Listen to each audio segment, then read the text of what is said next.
Reliance Jio ప్రకటనతో telecom రంగంలో పెను సంచలనం సృష్టించిన ముఖేష్ అంబానీ మరో సంచలన ప్రకటన చేశారు. ఇవాళ ముంబైలో రిలయన్స్ ఏజీఎం సమావేశం జరిగింది. ఈ సమావేశంలో ముఖేష్ అంబానీ ఫోన్ను ఆవిష్కరించారు. ఇది పూర్తిగా మేడ్ ఇన్ ఇండియా ఫోన్ అని ఆయన అన్నారు. రిలయన్స్ జియో ఫోన్ 22 భారతీయ భాషలను కలిగి ఉంటుందని ముఖేష్ తెలిపారు. 2.4 అంగుళాల స్క్రీన్తో ఇది అందుబాటులోకి రానున్నట్లు తెలిపారు. వాయిస్ కమాండ్తో కూడా ఈ ఫోన్ పనిచేయనున్నట్లు వెల్లడించారు. ఈ ఫోన్లో ఉన్న ప్రత్యేకత ఏంటంటే నెలకి 153 చెల్లిస్తే అన్లిమిటెడ్ డేటా ఇంకా వాయిస్ కాల్స్ పూర్తిగా ఉచితం.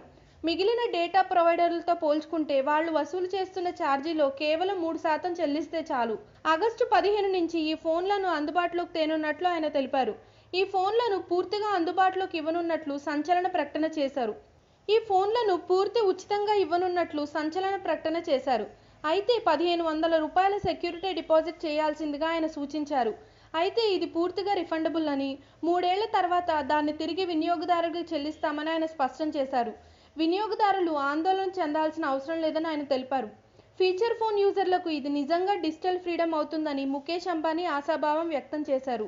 If you like the video, please like us and subscribe Tollywood Nagar.